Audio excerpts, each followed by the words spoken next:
Hello, snakes. My name is Dante, and today it's Podcast Tuesday once again, and we are going over the deck that won this event, the Pro Tour. The Pro Tour that happened in Richmond. So, we're just gonna go over the winning deck, which is none other than Dimir Doomsday. Oh, yeah. This is quite an interesting deck. So it's a combo deck, so there's no need for a combo of the week, or a non-bow. Because there is kinda a non-bow in the same deck that you're running this in. So, well, we're just gonna start off with the main deck, which is none other than, yeah, the main deck. We're gonna start off with our 7 key cards. Yeah, 4 copies of Superior Spider-Man and 3 copies of Doomsday Excruciator. Despite Doomsday Excruciator being the win con, you only run 3 of them. Why? Because, well, Superior Spider-Man can let you use, can extend that number to 7 by having 4 copies of Doomsday Excruciator at a cheaper price. I mean, rarely do you actually cast Doomsday Excruciator with its full mana cost.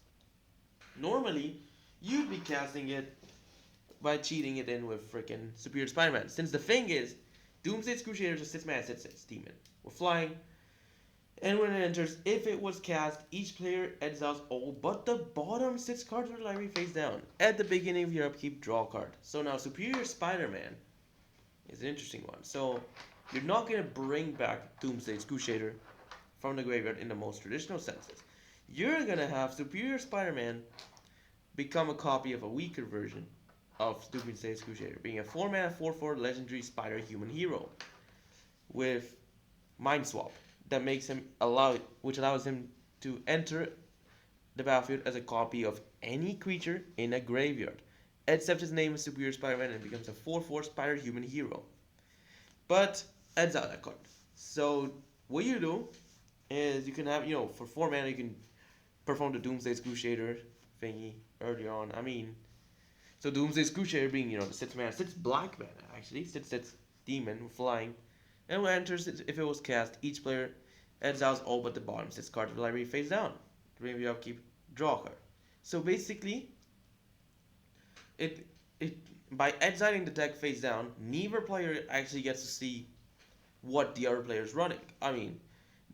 The mainly also because, well, so you not only that, so you don't know what cards are remaining in the deck. So basically, um, if you know the bottom 6 cards of your library, then you will know what else you've exiled. So, and the thing is that Doomsday Creature will kill you before the opponent because it makes you draw a card on your upkeep. So 3 turns compared to 6. But there are so many ways to use this to your advantage, and I'll show you. So we're gonna start off with a few cards, the Evokers. So yeah, Harvest of Misery is not an evoke cost, but it is quite similar. So for 5 mana, 5/4 Spirit has Menace, and when it enters, the other creatures get -2/-2 until turn. For 2 mana, you can channel it to give a creature -2/-2 until turn. This is not channel ability, but whatever. It is discarding, so it technically should count. I don't know why it's not channel. Deceit being a brand new card in the cycle of incarnations. So with the heavy evoke, 6 mana 5/5 elemental incarnation. And when it enters, if double blue was spent to cast it, bounce up to 1 other target non-number into its owner's hand. And if it enters, if double black was spent to cast it, Thoughtseize an opponent. And has evoke for hybrid blue-black. So for double blue or double black, you can just get one of these events. Like you get a freaking boomerang basics or a Thoughtseize for 2 mana.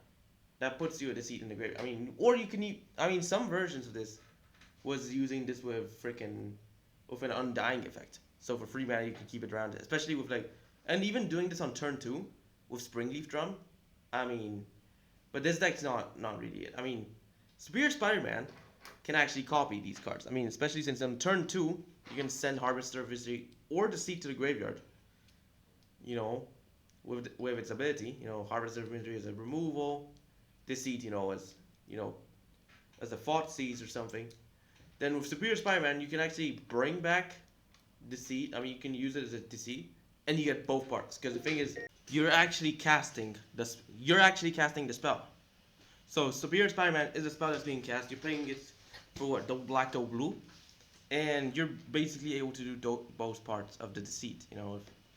If you're doing this correctly. So it does count, which is why if you use Superior Spider-Man on Doomsday Excruciator, it will trigger, Doomsday Excruciator, allowing you to get rid of all the cards, from both players' decks. I mean, except for Sits.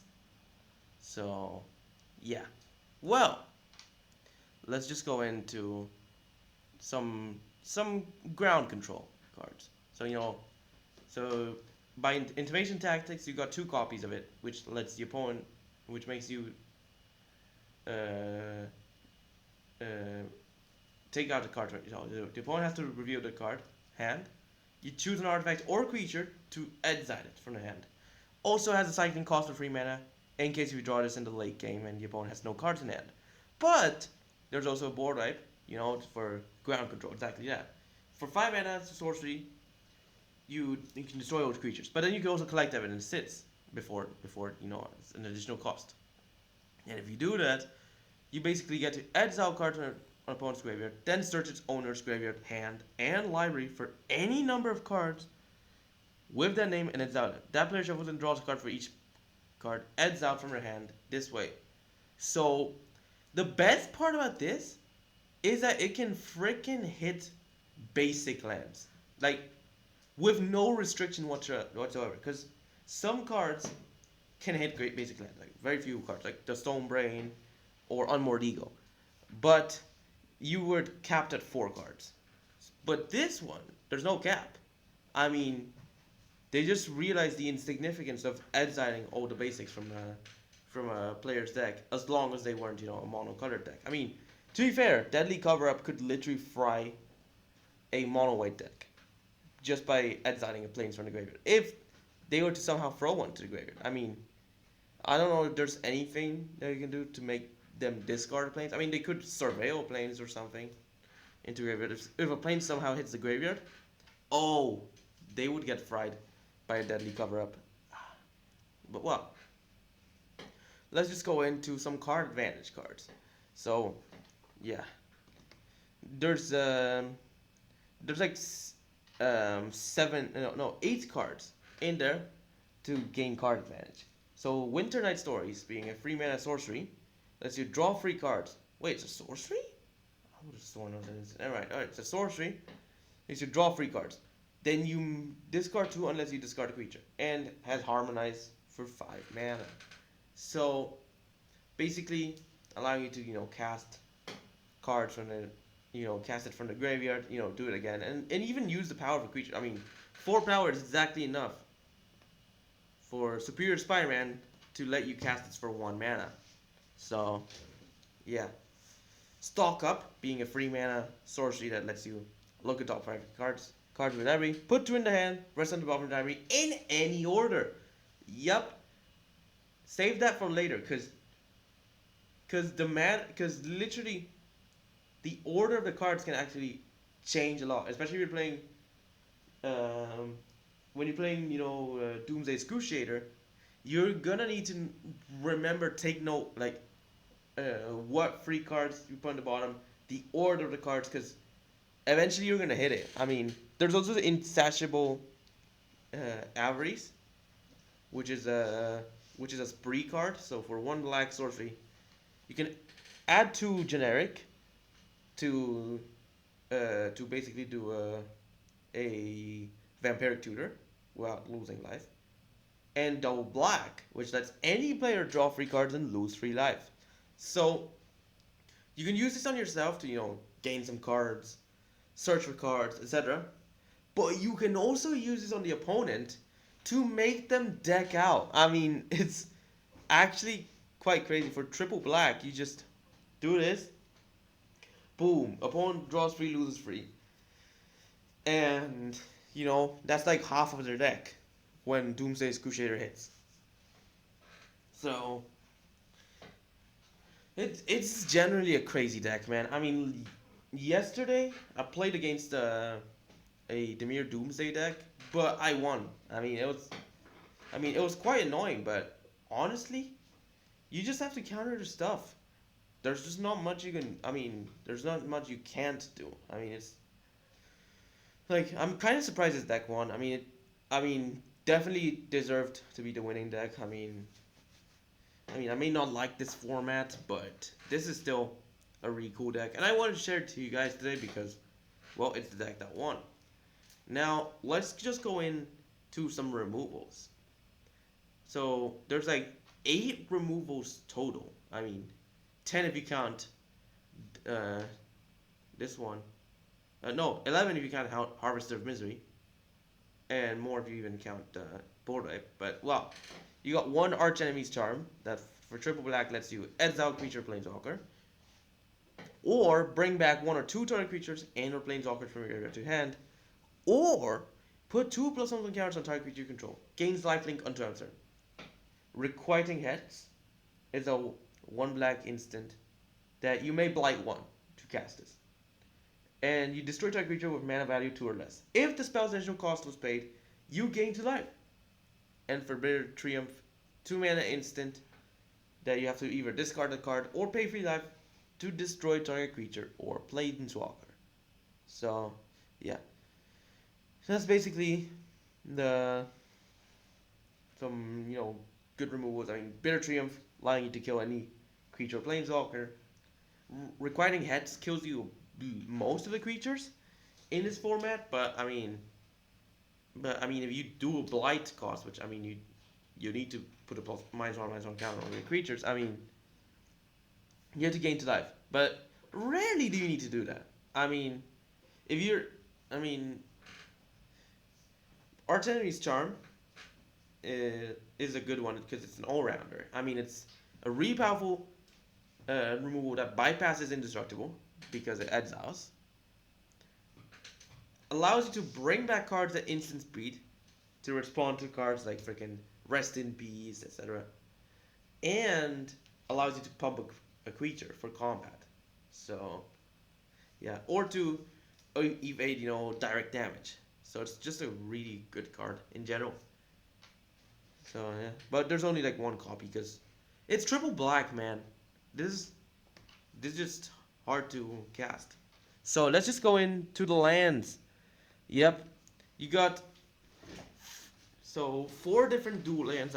4 copies of each one, except for Undersea Sewers, which for whatever reason only has 1 copy, despite the fact that it surveils, allowing you to use the graveyard. You surveil 1 when it enters tapped, but it's an item swamp. Watery Grave being a shock land. Gloom Lake Verge being one of the Verge lands that, well, adds blue in base, but then if black, you can do it if you have an island or swamp. Restless Reef is a good one. The reason why you have more copies of Restless Reef over Undersea Sewers is because, well, it's a man land. You can use this as a shark that will really help you in the late game, because with Doomsday Excruciator, once the opponent has 6 cards in library, Restless Reef will allow you to make them mill 4. So basically they get closer to death with when they get attacked by the Restless Reef. And also of Death Touch, so it's just hard to block. It's a good blocker as well. So that totals up to like 13 lands. Where are the rest of the lands? Oh my god, there's like you have 11 swamps and 2 multiversal passages. Oh my god. This deck runs 26 lands. So it's kind of crazy because most decks in this format run between 20 to 22 lands. Control decks running like 24 lands, but this one runs 26. So it's just a crazy one. And all of them being swamps, all the basics being swamps, because you're gonna need a lot of black for the casting. Yeah, there is a good amount of blue cards, but leave it to Multiversal Passage if you need blue.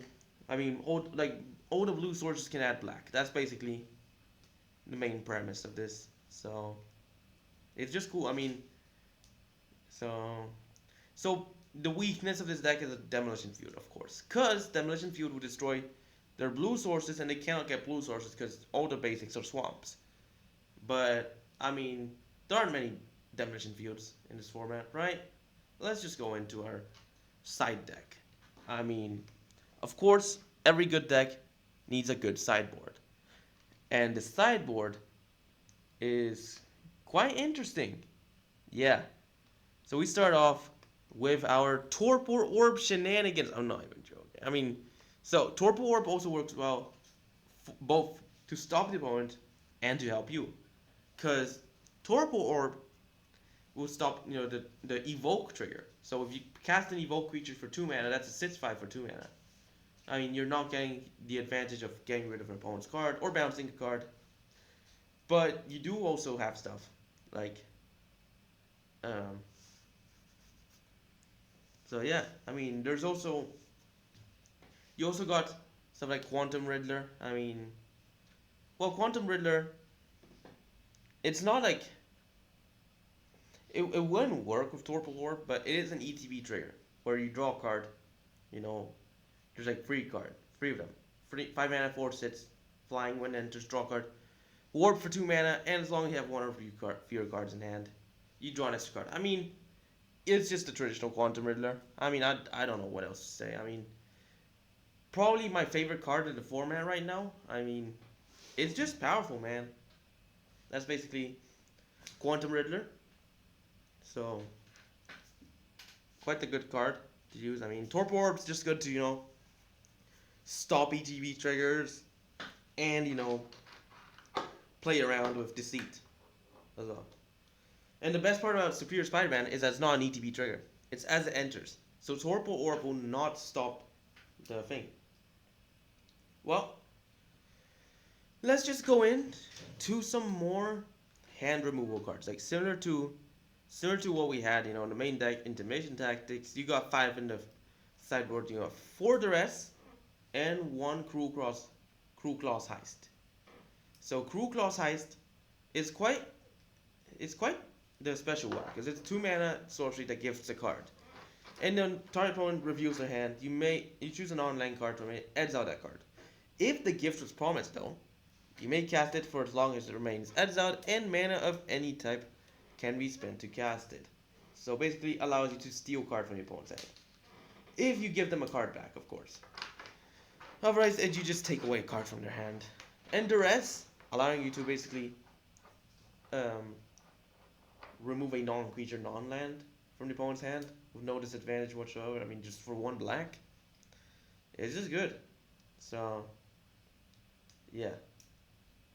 Quite the interesting card. So, yeah. You got 4 Duresses, 1 hand removal. I mean, one Cruel Claws Heist as, part of the hand removal. Now for counter spells, oddly enough, despite this deck being a blue deck, you're only running 1 counter, and it's in the sideboard, and it's freaking Negate. So this deck cannot counter creatures. Like I mean, they leave it to the removals, but triggers still exist, man. I mean, I have no idea why this deck only runs 1 counter. I mean, this is a winning deck. I mean, I'm not joking when I say this. Like, winning decks just don't feel like winning decks, but they just do win. I mean, you counter non-creature for 2 mana, and it's just cool. I mean, since it's only 1 blue, I mean, it's much easier to cast considering that most of the lands are black. So, yeah, I mean, no, all of the lands are black. I mean, just that there's a big portion of them that don't have blue. That's basically what it is. So, yeah. Now for Graveyard Hate. Quite simple. Runs 2 Soul Guide Lanterns instead of using, the Ghost Vacuum for whatever reason. I mean, 1 mana artifact that when it enters, exile target card from a graveyard. You can tap it and sacrifice this artifact to exile each opponent's graveyard. But you can also sacrifice it for 1 mana to draw a card in case you don't actually need to exile any graveyards. I mean, That's why some people play this in main board. But this one's running in sideboard. Kind of makes sense. But, I mean, I don't know, man. I mean, is this? Yeah. But, that's basically the Soul Guide Lantern. And now, last but not least, we got Shoot the Sheriff. So, Shoot the Sheriff is a 2-mana instant that destroys target non-outlaw creature. So remember this. This is outlaws or assassins, mercenaries, pirates, rogues, and warlocks. For whatever reasons, ninja are not outlaws. No idea why that's the case, but well, that's basically the the thing. It's a quite good removal that kills most things in the deck. I mean, in most things in the format. So yeah, it's just a good card. I mean, so it's a well-rounded sideboard with hand hand disruption, removals, counters, graveyard hate, and some random torpor orb shenanigans as well. Disruption could also fall into this, but well, congratulations! You have reached the end of the podcast. So why don't you like and subscribe, follow my Twitch channel, share friends, stay tuned to those videos, streams, and podcasts. Podcasts will be live every Tuesday, 4:30 GMT. So stay tuned to them. Watch my other videos too. And check out my second channel as well. Been uploading some stuff on there. But, I mean, so, yeah. And also, follow my TikTok channel. And subscribe to my Hideout channel. I mean, Pixel Point channel, whatever you want to call it. But, yeah. Thanks for watching. Hope you enjoyed it. And bye.